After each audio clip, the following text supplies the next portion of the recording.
So today we're going to go over a couple things. We're going to start things off with some snowshoes, go over a little bit about the types of snowshoeing, where you can go snowshoeing, clothing on what to wear when you go snowshoeing, some stuff to pack, a couple tips and tricks that I use when I go snowshoeing, and then we can dive into some skis. I got a couple skis here with me. We'll go over the types of skis, sort of the types of skis and which type of terrain you'll be using them in, as well as the boots and stuff like that. And then to finish things off, I'll go over some winter camping stuff as well. So to kick things off, we'll go over some snowshoes. So with me here today, I got an range of snowshoes here. Starting over here with this Tubbs Glacier. So this is going to be an excellent snowshoe for those entry-level users who are looking to just try out snowshoeing, just trying to see what it's all about, see if they're going to enjoy it, that sort of thing. It's a wonderful snowshoe for snowshoeing around here. As you can see, it's pretty basic, not much to it other than you get your platform, your deck, as well as your binding system here, which features just a minimal ratchet system. Really easy to get your foot in and out of that. Not much fuss going on here. And you get minimal traction as well. Nothing crazy, but it's enough that'll get you around on the local trails. It's a great option for the local stuff, like I mentioned, especially the flatter trails, the rolling terrain, especially the places where you don't really get a lot of technical hills and climbing, that sort of thing. You probably won't be using a snowshoe like that out on the mountains, just because you don't have quite as much traction as some of these other options here, as well as some other support in the binding that you get in some of the more advanced snowshoes. A snowshoe like this is usually starting at around 150, and they usually work their way up from there up to about 250 to 300 mark on the higher end of things.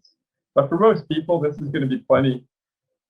Next up in the lineup, I have a Tubbs Mountaineering snowshoe, where this is going to feature a little bit more of an aggressive crampon system. They call the spikes here, the traction points, your crampon.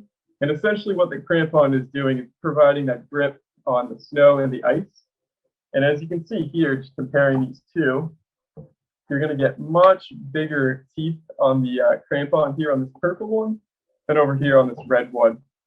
So a snowshoe like this, it's going to be excellent for those people that are looking to get on some of the bigger hills, some smaller mountains, and even some of the, probably some of the smaller 4,000 footers and stuff you could certainly use the snowshoe for. Some of the features that you find in the next sort of step up from the basic snowshoes is a better binding system. So the binding system is going to be a lot easier to get your foot in and out. You can kind of pull on these tabs, get your foot in nice and easily, as well as pull on these back straps. So it really makes your experience really streamlined when you're out there. You're really focused on getting out there and enjoying your experience outdoors. You don't really want to fuss with the binding systems. So it's a great choice. With the step up from the Tubbs, say this Glacier, for example, you also get a feature that is called a televator or a heel lifter. And this flips up here. Basically what this does is it creates a platform for you to stand on. So imagine that you're going along some flat trails, right? You don't necessarily need this up because your snowshoe is working with your natural gait, your movement. And as soon as things start to get steep or pointed uphill, and you can look up the trail and see, oh yeah, this hill goes on for quite some time. Now is a great chance for you to flip up your televator. And what this is going to do, it's going to create a level platform. So if you would imagine the snowshoe is on the side of a slope, it's going to look something like this. And what that televator does is it keeps your foot nice and level. So it's going to actually alleviate a lot of pressure and fatigue off of your calves and your leg muscles, so that you can climb those hills a little bit longer and a little bit easier. And you're not going to have to work nearly as hard to do so. Moving up from there, we go into more of like a mountaineering snowshoe. These snowshoes are going to offer even more traction than the previous one that I mentioned here.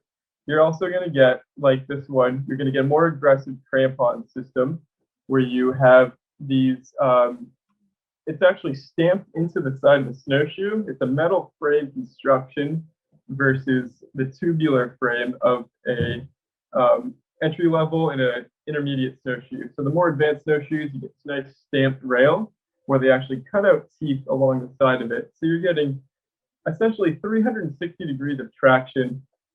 And this is an excellent choice for someone that's going to be doing a lot of winter hiking and they need an option for when the snow gets deep. Say, for example, you're up on the presidential, the ridge lines up there, the presidential mountains, for example, Pierce, Eisenhower are excellent winter hikes. This is going to be a great option. It's nice and lightweight too. It's a little bit lighter than these other options, hence the more excessive price range on these. But you are saving a ton of weight. Really simple and easy to strap this to the side of a backpack, for example. And like the others here, they have a really nice lightweight and simple binding system. Keep everything in check. And you also do get the televator on these as well for that mountain terrain you may be experiencing. So these are great options. We also got some, great kid options too. Can't leave the kids at home. Snowshoeing is too fun for that. So like I mentioned over here, pretty basic snowshoes for kids. They don't want to mess with anything too complicated. They just want to go out there and have an experience.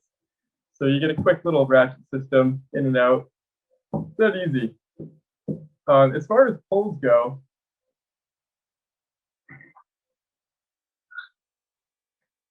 a lot of people use poles when they go snowshoeing.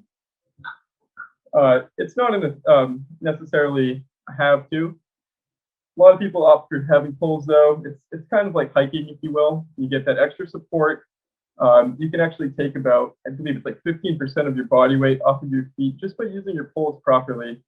You also are able to stabilize yourself a little bit better. Some of those trails, even though you're wearing a nice snowshoe, sometimes even an aggressive snowshoe, sometimes that snow is a little bit on the loose side. You might slip a little bit, might slide, usually run into ice, especially up in the higher elevations. And that's exactly where these poles will come into play. So you can stabilize yourself a little bit.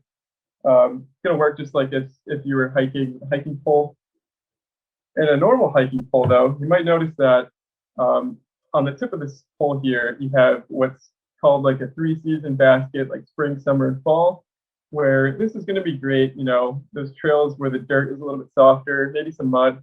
The whole pole isn't going to be sinking straight through it. It's going to stop about here. And this is really all that you need for those warmer times of the year. But when it comes to snowshoeing in particular, you oftentimes get yourself out there when the conditions are a little bit softer. It's pretty common actually for,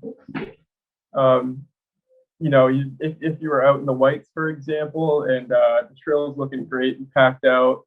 A lot of people have been out there previously with their snowshoes and broke the trail out for you. Even then, it's pretty common to find snow drifts that can be up to knee high or even waist deep sometimes, even if people have been out there before. So it's great to have an option that's going to stay above the snow. If you can imagine, you almost have like a little tiny snowshoe on the front of your pole here. And what this is doing is it's preventing that snowshoe from sinking, or the pole, I should say, sorry, from sinking too far into the snow. Really, really great upgrade if your poles don't already include these baskets. It'll make your life so much easier when you're actually out there. And some of these poles too, they're going to have a series of adjustment points on them. Most of the time, it's going to be a flick lock system where with a flick of a switch here, you can adjust the pole to your desired height. A good rule of thumb for getting your snowshoe adjusted correctly is that if I was hiking with my snowshoe, I like to have my arm parallel with the ground here. So right now it's a little bit on the high end of things. So I can go ahead and flip that switch down, drop it a little bit, check it again, and that looks pretty good. A lot of times people will extend it when they're going downhill and shorten it when they're going uphill, just to keep that arm parallel with the ground, if you will, if you can imagine a flat surface. The poles are also going to include a strap over here too. I'm going to shorten this just to make it a little bit easier. So the strap over here is really nice in the sense that you can actually use the strap to really optimize the pole to its full potential. So if I was going to be using this pole to go snowshoeing, I would come in, put my hand through the strap here, and go underneath it. And I grab the pole like that. See that the strap is kind of underneath my hand on my wrist. So that way, and even too, before you get going, sometimes people will wrap it another time and make it nice and taut there. And what that does is, if you can imagine, the strap here is kind of putting tension on this on my wrist, underneath my wrist here, going through the strap into the handle, and it's actually trying to pry the pole out in front of me. And what that does is it's going to help the pole kind of kick out in front of you, so that you're working a little bit less. So when you're moving the poles out in front of you, it's less likely to get you tripped up. It's a lot easier to kind of flip some snow off that way too. And it's just an overall better experience than if you were to just grab the handle like this, for example. I really like using my straps to make a huge difference. And you can go hands-free if you needed to grab something real quick. So that's about it for poles. They come in all sorts of weights, sizes, shapes, colors, whatever fits your needs best. I also like, say, if I was, spending a day out in the, say, White Mountains, out snowshoeing, or I guess hiking, like winter hiking, and I'm bringing my snowshoes with me. I like bringing a set of accessory straps or something like that. There's often times when you don't necessarily need to be wearing your snowshoes. So you get to a section of trail, it's broken in, things are kind of icy. Maybe I just want to put my micro spikes on. This is where having a nice set of accessory straps comes in. And you can take usually your snowshoe and stick it on. Each backpack is different. That's why I don't have a backpack. Won't really go over that too much, just because they're all different in how you can configure your snowshoes to them. But it's usually a matter of sticking one either on the sides of the backpack or underneath, say, the brain of the backpack like that, if you have a top piece of your backpack. Or sometimes people will just stick them right on the back of it. So that, kind of covers it as far as carrying the snowshoes. Again, accessory straps are wonderful to have out there. They also make a really quick and easy, say, your bindings start to come undone or something like that, something breaks out in the field. It's always good to have some repair kit and stuff like that with you. On that note, I can go over a little bit about first aid kits too. If I'm usually, close to home, just going out there for an hour or so, a couple miles, I usually, opt for leaving some of the accessories and stuff at home. But when I'm out there for, say, a day of snowshoeing out in the wilderness, usually opt with packing a lightweight first aid kit, which is going to include all the essentials and stuff like that to keep you and people that you're with safe and stuff like that. Another great thing to have out there is hand warmers and toe warmers. Hand warmers are great. I like, if I'm going out there for a couple hours and I know it's going to be cold, I like to bring a couple pairs of gloves with me. I'll usually bring a really, really lightweight, breathable glove. And then I'll also bring a glove somewhere in the middle of the range between dexterity and warmth. So a good glove if you're just kind of working on some flat terrain. And then I'll also bring a pretty heavy duty glove too. And usually with the heavy duty glove, I'll put some hand warmers into them too ahead of time.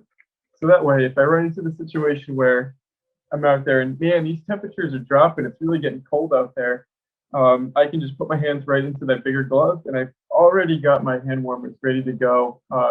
Makes the glove nice and warm, and nice welcoming experience putting your hand into that glove after those thin gloves maybe aren't working out for you. And likewise, some foot warmers. I usually hold off on these until I start to notice the cold on my feet. Having a properly, insulated winter hiking boot, not really a big deal. Always good to have in the backpack though. I usually bring a couple Nalgene's with me. Any sort of basic water bottle will do. A couple of tricks with water. A lot of times people run into the issue where water will freeze when you're out on the trail, especially in colder temperatures, is to store your water bottle upside down in your water bottle holders on the outsides of your backpack. That way, the ice will freeze from the top down. So no matter what way you've got it configured, ice kind of works its way down from the top. So if you were to think, water bottle's upside down, the ice is going to start down here, and you're still going to be able to open that water bottle up and drink and stay hydrated out on the trail. And another thing to look out for too, especially with water bottles that have, threading and a screw-off cap, is making sure that there's water sort of cleared out around the threading of the water bottle and cap. I run into this issue all the time where the threading starts to get a little bit wet and it'll start to freeze and the cap will freeze on. So a nice trick for that is just, you finish your water, you're done drinking, you get ready to put it back in your backpack. Just give it like a good couple quick blows of the mouth and kind of clean off any drops of water that you've seen built up around the threading. And that way you can ensure you're going to have water throughout the your snowshoeing experience without it being all frozen up on you. Let's see, what else do I got here? As far as what to wear on your feet when you're out snowshoeing, you get a lot of questions about, are these boots going to be warm enough for me? Are they going to be good for snowshoeing? And I usually opt for something like this. And, if I get a friend asking me what footwear to use when they're out snowshoeing, I usually opt for just a basic winter hiking boot. It's all that you need out there, for most people anyway. This is a great example by Oboz. This is going to feature 200 grams of insulation, which is kind of your first tier as far as insulation goes in a winter insulated boot. The next step up from that is like a 400-gram insulated boot, which is a great option for those ice fishers or people that are going to be doing less aerobic activities out in the winter. It's a warmer boot, therefore you don't need to be moving it around as much to keep yourself warm. When you're out hiking or snowshoeing, it's pretty common to build up some heat when you're moving, especially if you're going on mountainous or hilly terrain. So you don't quite need the 400 grams of insulation for most people. A lot of people are pretty happy with the 200 grams of insulation. So this is usually what I'm using out there in the woods when I'm on my snowshoes.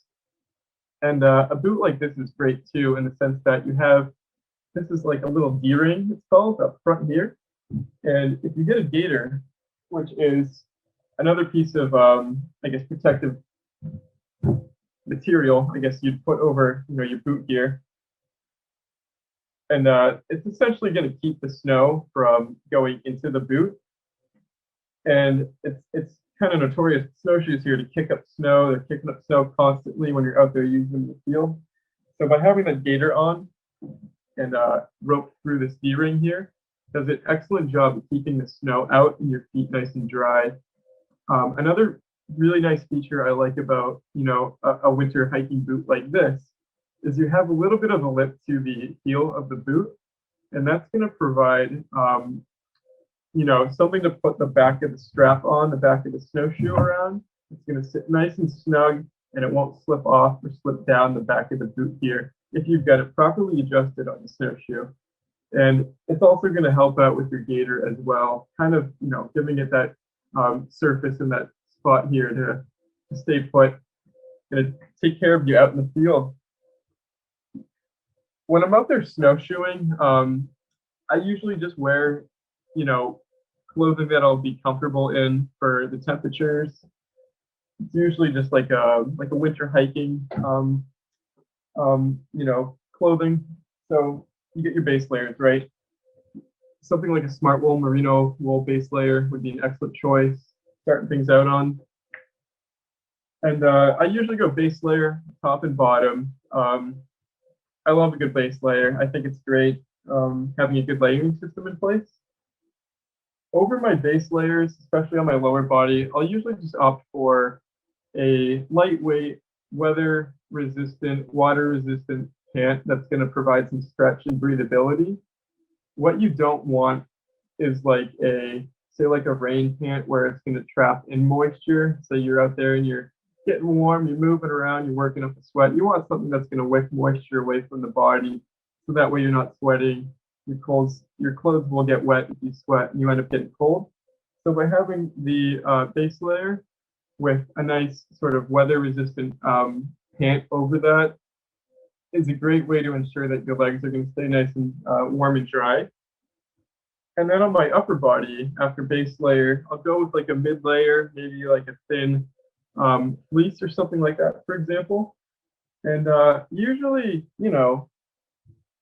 you're working around the trails, maybe going up some hills and stuff like that. You don't really need a huge down parka, for example, unless it's really, really cold out or you're somebody that's prone to being cold easily. I usually go for something like this, where this is going to be insulated. It's going to be warm. It's going to be not too warm though. Like I mentioned before, you're not really going to sweat tremendously in something like this, unless you're, working up Mount Liberty out in the Whites, where it's a fun, consistent incline for a good portion of the trail. I like to be able to adjust layers, and I like to be able to keep myself cool when I need to, but also keep myself warm. And that being said, sometimes if it is on the chilly side, I will bring an extra outside layer, say like a down or synthetically insulated puffy jacket for when the temperatures drop. And I'll usually just keep it in my backpack and take it out whenever I need to.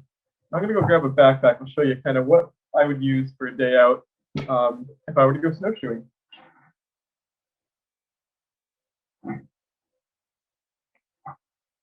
So this is a nice option. If you were to go, say, snowshoeing out for a couple hours, say the local woods, this is a wonderful, lightweight, easy, simple, small backpack that I can put my straps, say if I wanted to bring a first aid kit, maybe some food, water, hand warmers, that sort of thing. Really great option. Any sort of hiking backpack will do, like a small capacity one anyway. And the nice thing about this is a lot of the hiking oriented backpacks have the ability to use, say, a hydration bladder with them. And the hydration bladders are a good way to stay hydrated when you're out on the trail if you were out snowshoeing. The only drawbacks to having the bladders is they're sometimes a little bit more finicky when the temperatures get really cold, but there are a few tricks that you can do to help keep your system flowing smoothly and you being able to hydrate yourself. So if I was out there, between maybe 20 and 32 degrees, it's cold enough for water to freeze, but it's not necessarily really, really cold. You could certainly use a bladder for that. And the way that I would do it is I would use the bladder as usual, fill it up with how much water you need, whatever else you might want to include with it. Some people like to put the flavoring tabs or electrolytes into it as well. Sometimes the added sodium and electrolytes and stuff can actually help it from, it'll slow down the freezing process just by a little bit, but everything helps out there. And another trick I like to do too is, say you're coming to an intersection on the trail and you think, oh, this is a wonderful spot to sit down, or maybe not sit down, but stop and have a drink and some snacks. Is if I start, drinking out of the hose and the tip here, you can actually backblow up through the hose. So you're done drinking, you actually give it a good blow, and that's going to flush the water back into the hydration bladder. And you want to do that enough until you start to hear like bubbles or gargling at the end of the hose. That means you've flushed out all the water in the hose. And the reason for doing so is your hose is going to be more prone to freezing than the main bladder itself. The little narrow hose here, not very insulated by itself, and especially the nozzle as well, a little bit prone to freezing. But as long as you can clean it out and remember to do that, you'll be in pretty good shape. They also make insulated sleeves to put on over the hose, which is a great option too if you were out there. It's a little bit colder, say it's below 20 degrees. Great way to ensure, your stuff's going to stay nice and liquid, not a block of ice. That's never fun. All right. So I think that's all that we got for snowshoeing. Why don't we dive right into skis?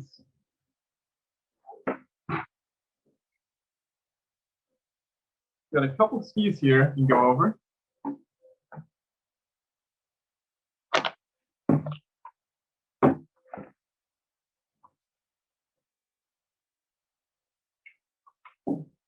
All right, so similar to snowshoeing, people have different preferences on how long they want to ski for, where they want to go skiing, and the type of skiing that they want to do.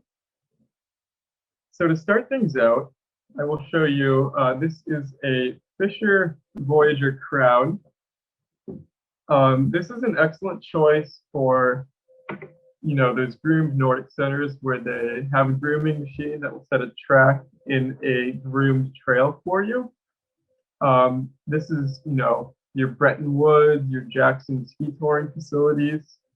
And the reason why this is such a great option is that it's going to be, pretty budget friendly. You can get out there and have a good time, good weekend on not a ton.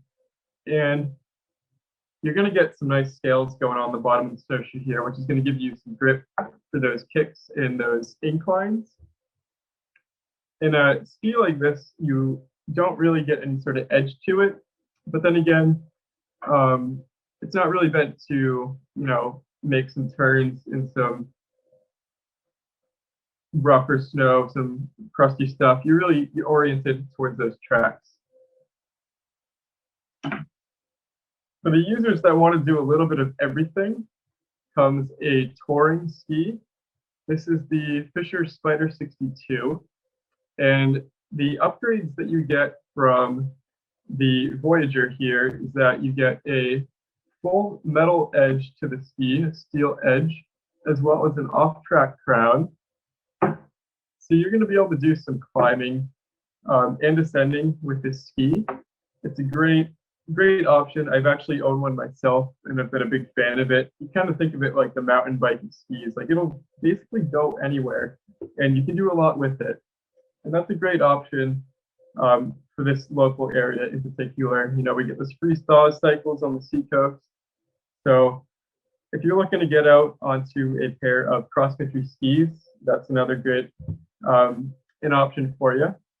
I know things are getting kind of slim this season, especially as we near the end of the season here as far as selections on skis and stuff go. But certainly something to keep in the back of the mind if you're interested in skiing. Maybe start looking for some touring skis for next season. And that brings us over into the backcountry category. So these backcountry skis are going to feature a lot wider platform and surface area. You get better flotation out of a ski like this just because of its size. And this is going to be a good option for those lesser used trails out in, say, like the White Mountains, where you're going to be doing some significant climbing and descending. You can actually put a climbing skin on this ski to give you an idea of how aggressive you can get with the terrain. It's still going to feature a binding that's going to let your heel come off of the ski as any other cross-country ski boot binding system would. But you're going to get a lot better, flotation out of the ski like this. You're not going to be going to the Nordic tracks with it just because it is so wide.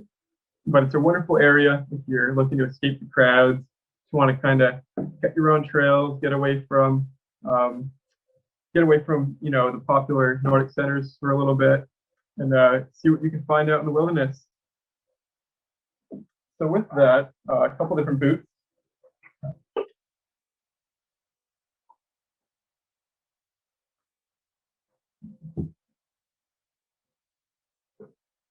So a basic triple N, N&N boot is a great option for those Nordic centers. You get your lace-up system with a zipper, nothing too fancy going on here, but all that you really need for those groomed track centers. And if you were to go for, say, one of these touring skis, like the narrow edge skis, the metal edge, you could find yourself in a touring boot. And a touring boot is going to feature the same triple N toe bail as the boot I previously showed you. The benefits of a boot like this is that you get a little bit more of an ankle supporting system out of it, where you get some straps going on here, as well as a built-in gaiter. So what this is going to do is it's going to keep the snow from coming into the top of the boot and melting inside of it, keeping your feet wet and not very happy. So get your boot on, get it all laced up, and you can cinch down on that and keep you nice and dry out there when you're out touring around. And last but not least is this is what a backcountry boot is going to look like for you.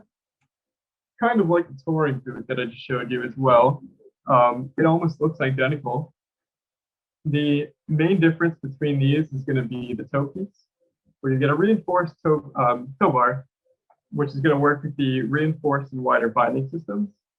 And that's going to give you the control and leverage that you really need to not necessarily carve, but steer, stop, kind of work in some rougher terrain. They're all going to be waterproof. They're all going to be insulated, very warm choices. Really just depends on where you're planning on going and what kind of skiing you're doing. The bindings are all a little bit different.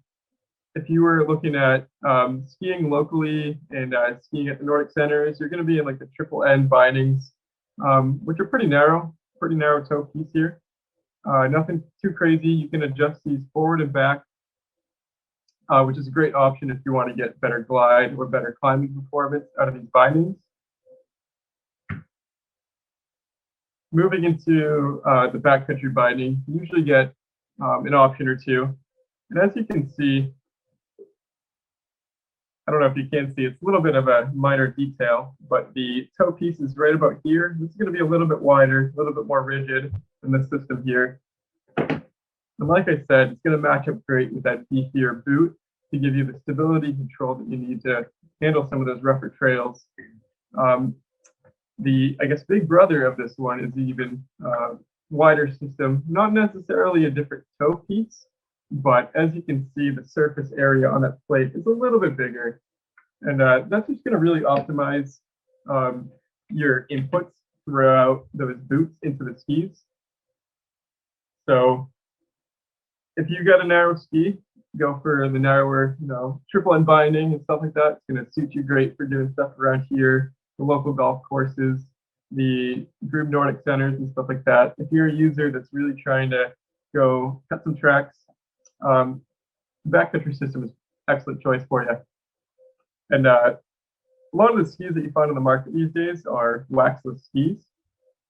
They don't necessarily need wax to get you moving. They have that awesome sort of fish scale crown on the bottoms of these. But you can apply wax to your skis, and I encourage folks to do so.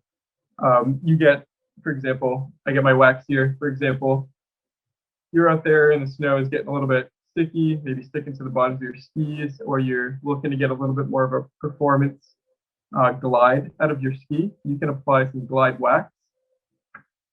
And all this really does is it creates a surface on the bottom of the ski that increases the friction, and it just helps you move along. This is a great little, sponge and wax system where you just kind of dabble your sponge in here and kind of buff it onto the bottom of the ski. I usually coat my skis, if I'm planning on spending a couple hours out on my skis, I usually do a quick little layer on each ski before I head out. And you want to do everything other than what's giving you traction. So you aim for the top or the tip of the ski here and the tail of the ski as well. What happens if you put the wax on the scales is it will actually gum up the scales, and you can actually hinder your climbing performance that way. So I don't encourage anybody to apply wax to the scales necessarily, but everywhere else is fair game, and you will notice a significant difference once you get everything waxed and ready to go. Let's see, what else we got here? Ski poles are all going to be, they're kind of similar to the sense that you're using a pole for, you're pushing off the ground with them. They're kind of like a trekking pole or a pole that you're going to use for snowshoeing. However, people usually go for a longer pole.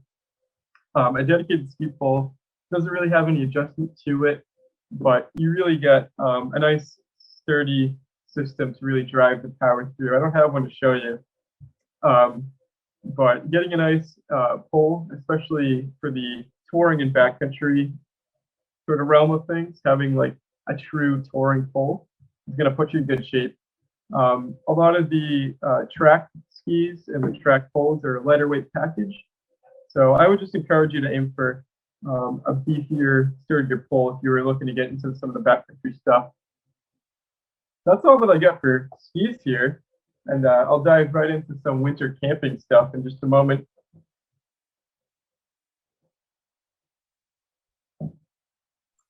So I recently went on a trip up to Maine where I did some skiing and winter camping. I climbed Mount Katahdin in the winter, and it was about a 5-mile ski in and a 5-mile ski out, followed by a night under the stars in Baxter State Park, where I did some winter camping. And there's a few things that are different about winter camping than, say, summer camping. In the grand scheme of things, it's all pretty similar.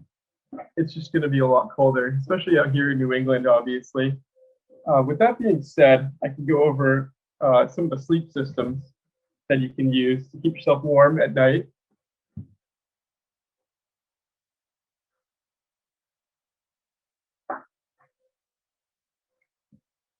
So staying warm and comfy is, one of the most important things when you're out there in the winter.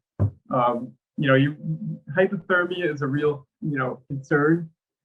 So keeping yourself at a good temperature constantly when you're out there is going to be a key thing in keeping you happy and safe and enjoying your trip.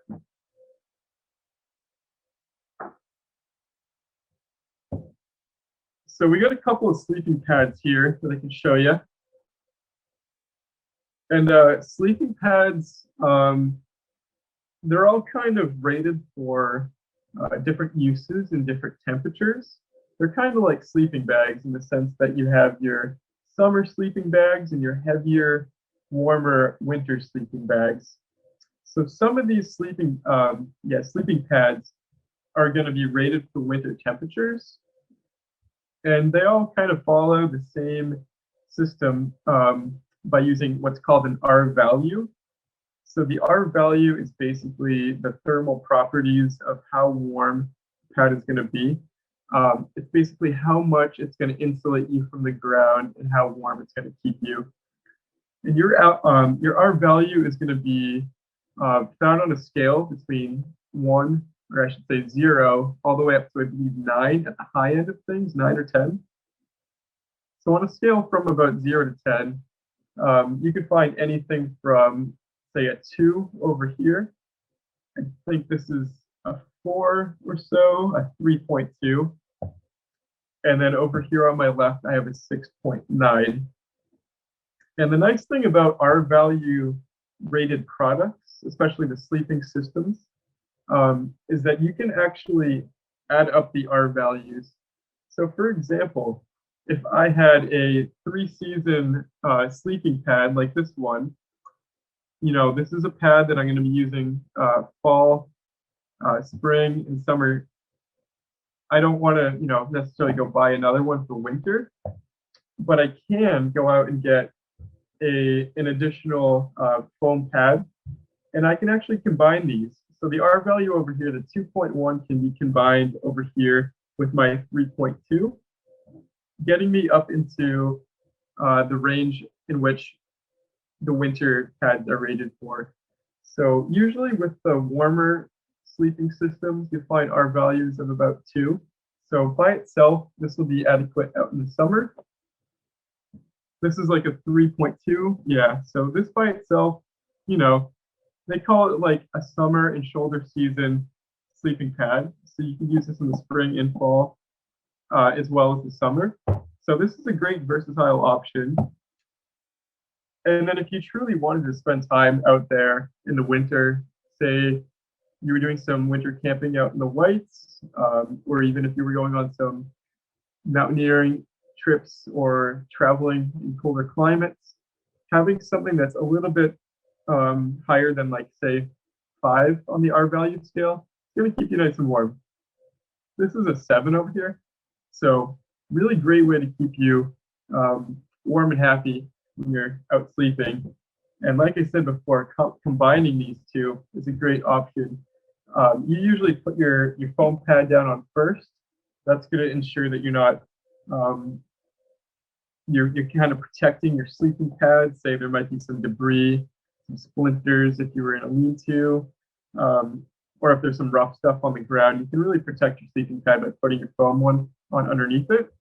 And it's even a good idea for the even the warm one here too, not necessarily for the sake of providing warmth, but for protection as well.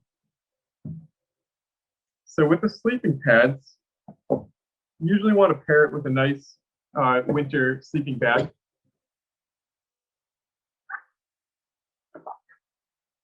So a winter sleeping bag really isn't going to be all that different from your summer, spring, or fall sleeping bag.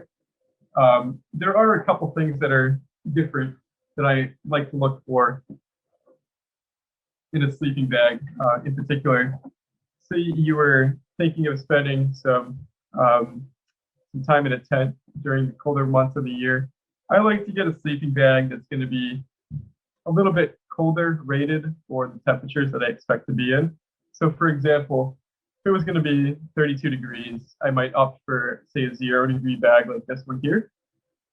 That way, I know for a fact that my sleeping system is going to be warm enough to keep me happy that night. Because it's never fun, waking up cold. There's some tricks and stuff to keep you warm throughout the night. You wake up cold, but when it comes down to it, you really got to get your sleep system dialed in. One feature that I look for in these sleeping bags is having a drawstring around the hood here. This is going to close out that sleeping bag around your face and really kind of sealing off any way for warm air to escape. So those are kind of the two bigger things that I look for, is having a warm enough sleeping bag that's going to be usually lightweight, compactable, and it's also going to have the features that are going to keep me warm too. Being spacious enough for myself, and even maybe storing some clothing in the sleeping bag to fill it up a little bit, and then having your drawstring around the hood here, and you'll be in good shape. Another thing too, and a trick that I've recently started doing, if I were to go out winter camping and you're trying to save a little bit of weight, but you're also trying to maximize warmth, is to go for something like a sleeping bag liner. And what a liner does is it's actually kind of like a sheet that you'd almost put on the inside of your sleeping bag. It's like a little tiny sleeping bag that will go inside the sleeping bag. They're very thin. They're, like I said, it's almost like a sheet-like material, but they actually do a surprisingly good job at keeping you a little bit warmer. Each liner is going to be a little bit different. They're all going to come in different temperature ratings, which are going to add temperature factors to your sleeping bag. For example, this one here is going to be potentially adding up to 14 degrees of warmth to a sleeping bag, which, when it comes down to it, that's a lot of warmth right there. That's enough to make a significant difference, and the difference that you usually notice when you're out there winter camping. They're really, really lightweight, about the size of softball when you got it all compact, and they really don't fill up too much room in a backpack, or even if you were, say, car camping, just toss it in the back. And they usually come in like a nice little stuff sack as well, so they're easy to take care of. They're also going to provide a nice sort of barrier between you and your sleeping bag, so that way you're keeping your sleeping bag cleaner. They also wick moisture away from you too, so your sleeping bag can be drier.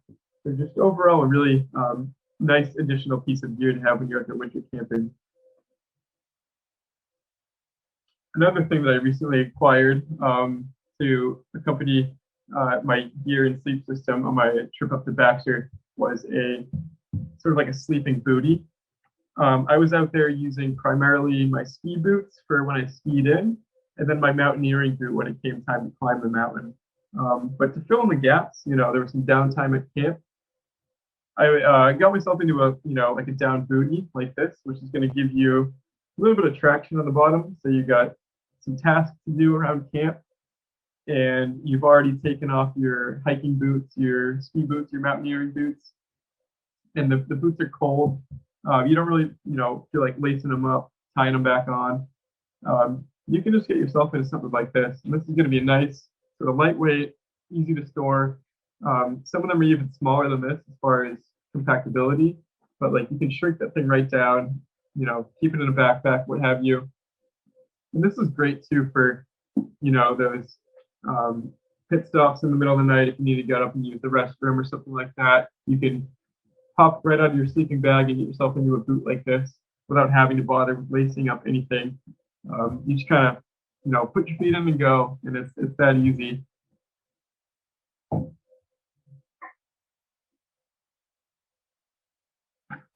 Another thing too about winter camping is the colder temperatures are going to add some strain on your cooking abilities and your, I guess, ease of making food. So having a stove that's going to be a little bit on the windproof side of things and a little bit more insulated is going to help you optimize your fuel as well as